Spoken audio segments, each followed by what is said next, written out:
The lights, the cheers, the sea of yellow and red. Hulk Hogan wasn't just a wrestler, he was a movement. He told millions to say their prayers, take their vitamins, and believe in themselves. But behind the charisma and the headbands was another story. One the cameras didn't show.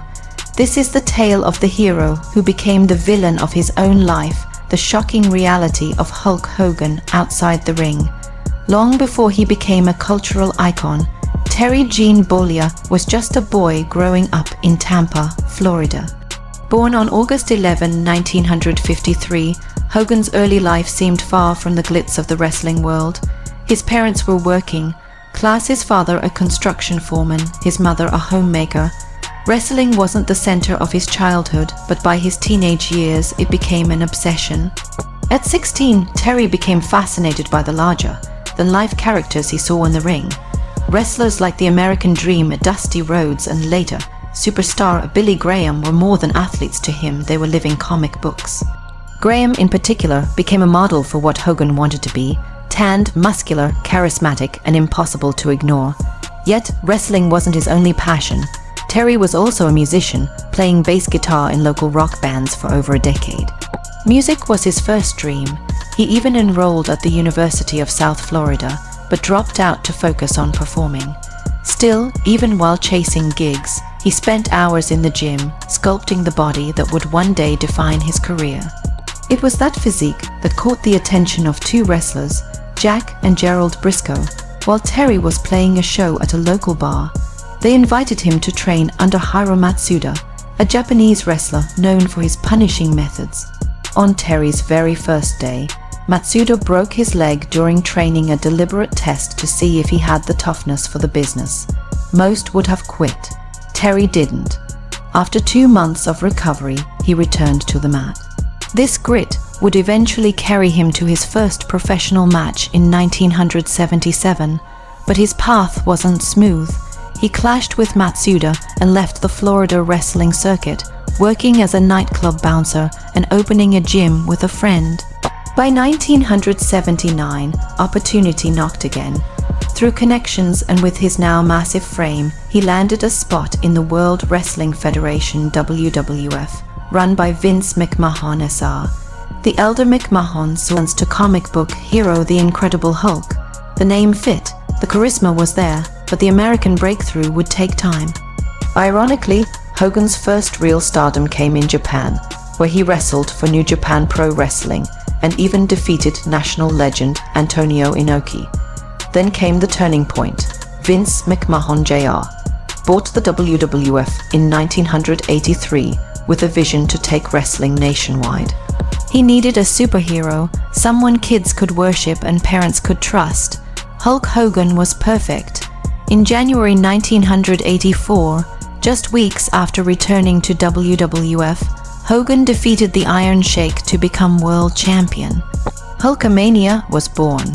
Hogan became more than a wrestler, he was a brand. Toys, cereal boxes, Saturday morning cartoons, his face was everywhere. His "say your prayers and take your vitamins" a mantra turned him into a role model. But behind the smiles and poses, Terry Bollea was living a far more complicated life. And in 1985, just before the first WrestleMania, the world got its first glimpse of the man behind the mask, and it wasn't pretty. By early 1985, Hulk Hogan was not just WWF Golden Boy, he was the face of wrestling itself. Vince McMahon had built the first WrestleMania around him and actor Mr. T, banking on their combined star power to draw mainstream attention. But days before the biggest night in wrestling history, Hogan found himself in a real-life controversy that threatened to overshadow the event. Hogan and Mr. T appeared on Hot Properties, a television talk show hosted by comedian Richard Belzer. The appearance was meant to be light-hearted promotion, crack a few jokes, show off some moves, build excitement for WrestleMania. Belzer, known for his sarcastic wit, legitimate front chokehold. Within seconds, Belzer lost consciousness. His limp body collapsed forward, hitting the studio floor with a sickening thud. Blood pooled under his head. The studio audience gasped. Mr. T looked stunned. Hogan knelt down, lightly slapping Belzer's cheek as the comedian came to. For Hogan, it was a momentary lapse of judgment. For Belzer, it was a life-threatening injury. He needed 9 stitches at the hospital. The incident became late, night talk fodder almost instantly, and Belzer was not about to let it slide. He sued Hogan for $5 million in damages, claiming negligence. The case reached the New York Supreme Court before both sides settled out of court for a reported $400,000 money. Belzer later said he used to buy a home in France. Despite the controversy, WrestleMania went ahead without a hitch. Hogan's tag team victory with Mr. T was a triumph, but the Belzer incident was the first public sign that the man behind the red and yellow wasn't always in control. It planted a seed, one that would grow in the years ahead as more cracks formed in Hulk Hogan's pristine public image. The mid to late 1980s were the height of Hulkamania. Hogan was untouchable in the ring and unstoppable in pop culture. He starred in movies, appeared on late-night TV, and sold out arenas worldwide. But behind the scenes, the wrestling industry was heading toward a reckoning. Rumors of steroid use had long circulated, but in 1991, the whispers became front-page news. Dr.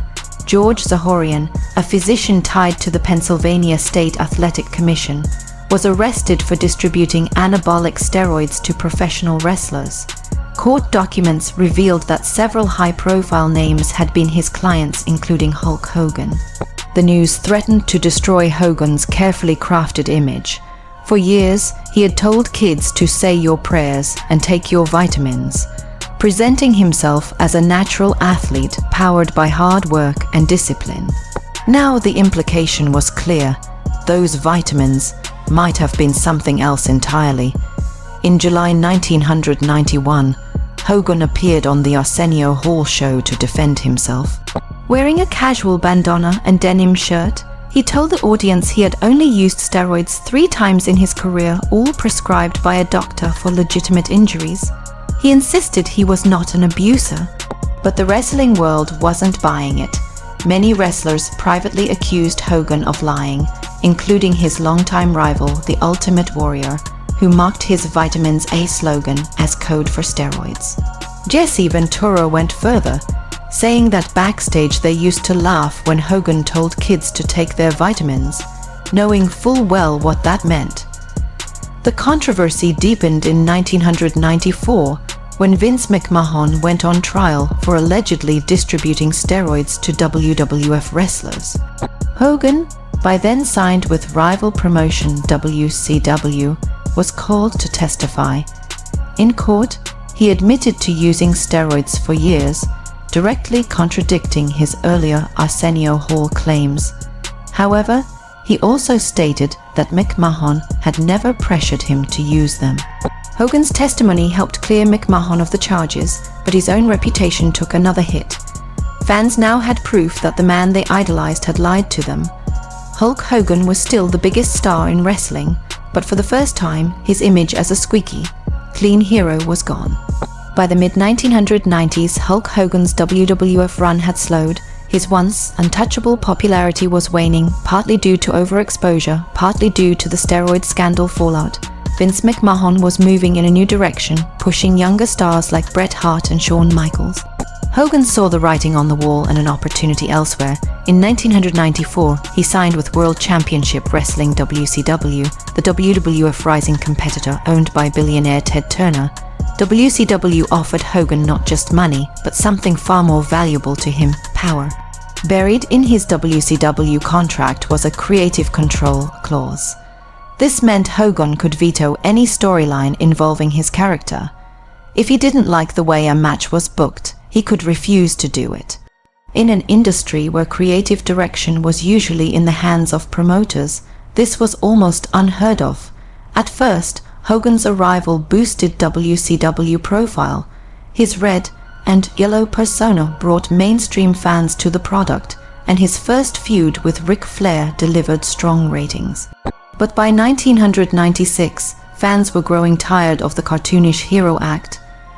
WCW needed a shake-up. That shake-up came at Bash at the Beach 1996, when Hogan turned heel for the first time in over a decade. Aligning himself with Kevin Nash and Scott Hall, he formed the New World Order NWO, a rebellious black and white-clad faction that dominated WCW storylines. For a while, it worked brilliantly. Hogan's Hollywood persona was a fresh change, and WCW ratings soared, often beating WWF in the Monday Night Wars. But behind the scenes, Hogan's creative control began to cause friction. Wrestlers complained that Hogan used his influence to avoid losing cleanly, ensuring he always looked strong even if it hurt the storyline. Promising young stars found themselves stuck because Hogan didn't want to do the job for them. Matches were changed at the last minute to protect his image. The most infamous example came at Bash at the Beach 2000. The original plan was for Jeff Jarrett to retain the WCW World Heavyweight Championship in a scripted screwjob finish. But Hogan used his creative control to demand he win the title instead. WCW head writer Vince Russo reluctantly went along, but after Hogan left the ring with the belt, Russo returned and delivered a blistering promo, calling Hogan a piece of S******, and firing him live on air. This wasn't part of the agreed script. Hogan, furious, sued WCW and Russo for defamation. The lawsuit dragged on for years before being dismissed. Hogan never appeared in WCW again. For many in the locker room, this was validation of what they'd been saying for years. Hulk Hogan didn't see himself as part of a team. He saw himself as the center of the universe, and everyone else was there to orbit around him. And while Hogan's WCW run cemented him as one of wrestling's biggest names, it also burned bridges that would never fully be rebuilt. By 2010, Hulk Hogan's wrestling career was winding down. He'd made appearances in TNA wrestling, taken occasional media gigs, and maintained his status as a pop culture figure.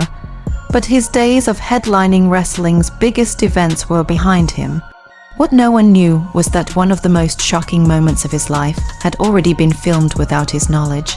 Hogan had been friends for years with Tampa radio personality Bubba the Love Sponge. Their relationship was close enough that Hogan often stayed at Bubba's home. Bubba was married to Heather Clem, and Hogan considered her a friend as well. But in 2006, Hogan and Heather Clem slept together, an encounter that, unbeknownst to Hogan, was recorded on a hidden camera in Bubba's bedroom. According to Hogan, the act was consensual, but the recording was not. For years, the tape remained private. Then in October 2012, the gossip website Gawker published a 2-minute excerpt describing it as a celebrity sex tape leak. The fallout was immediate and brutal. Hogan claimed he had no idea the encounter was being filmed and felt humiliated.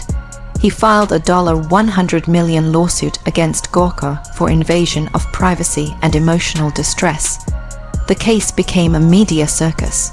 Gawker argued that Hogan was a public figure who had spoken openly about his sex life in interviews, claiming the video was newsworthy.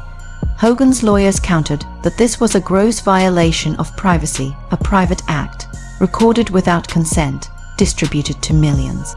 The trial was explosive. Hogan testified about the emotional toll, saying the leak had damaged him personally and professionally. In March 2016, a jury sided with Hogan, awarding him $115 million in compensatory damages and $25 million in punitive damages, a staggering total of $140 million. The verdict bankrupted Gawker, forcing the site to shut down. Later that year, Hogan agreed to settle for $31 million. But even as Hogan celebrated legal victory, the scandal's personal damage lingered. The betrayal cut deep. Not only had a close friend secretly recorded him, but that friend had indirectly allowed the tape to end up in the public domain. And yet, the storm wasn't over. In fact, it was about to get far worse. In 2015, Hulk Hogan was already carrying the baggage of the Gawker trial. His public image had been dented but not destroyed yet. He was still a wrestling legend in the eyes of millions, and WWE was willing to feature him in nostalgia segments. Then came the leak that changed everything. The National Enquirer and Radar Online published transcripts from an unreleased portion of the infamous sex tape. In these recordings, Hogan was caught making a string of racist remarks during a private conversation. The comments were in reference to his daughter Brooke's then-boyfriend who was black. Hogan used the N-word multiple times, saying he would rather she date a tall, wealthy black man than the man she was with, while still framing it in a derogatory and stereotypical way. He also suggested Brooke's music career had failed because of her relationship choices and added the chilling line, "I guess we're all a little racist." The fallout was immediate and severe. WWE responded within hours of the leak. His contract was terminated. All references to him were scrubbed from WWE website. His merchandise was pulled from the online store. He was removed from the Hall of Fame listings. He was deleted as a playable character from the upcoming WWE 2K16 video game. It was a complete erasure, as if Hulk Hogan had never existed in WWE history. For Hogan, it was a nightmare. The man who once told children to say their prayers and take their vitamins was now publicly labeled a racist. Sponsors cut ties. Media outlets replayed the quotes over and over. Hogan attempted damage control, appearing on Good Morning America and ABC News. He cried on camera, saying he was at the lowest point of his life when the conversation was recorded, and insisting he was not a racist. "I'm not a racist. I never should have said what I said. It was wrong. I was upset. I was angry, but that's no excuse." The wrestling world was split. Some stars, like Dwayne "The Rock" Johnson, defended Hogan's character, saying they had never known him to be racist in their personal experiences. Others, like Mark Henry, made it clear that while forgiveness was possible, it would take more than words. It would require actions. For 3 long years, Hogan was an outcast. WWE did not invite him to events. His image was absent from video packages, and the Hall of Fame remained closed to him. In an industry where comebacks are common, Hogan's exile was unusually long, and it was unclear if he would ever be welcomed back. 3 years had passed since WWE had cut all ties with Hulk Hogan. During that time, Hogan kept a relatively low profile, occasionally making public appearances and continuing his legal battles with Gorka. But his absence from wrestling's biggest stage was a glaring void for both the company and the fans who had grown up idolizing him. In July 2018, WWE shocked the wrestling world by announcing that Hogan had been reinstated into the Hall of Fame.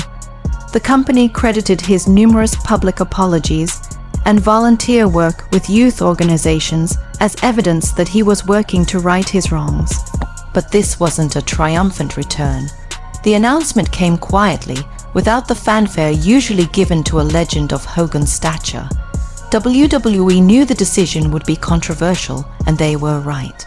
When Hogan showed up backstage at Extreme Rules that same month, reactions from wrestlers were mixed. Some veterans greeted him warmly, happy to see the icon back.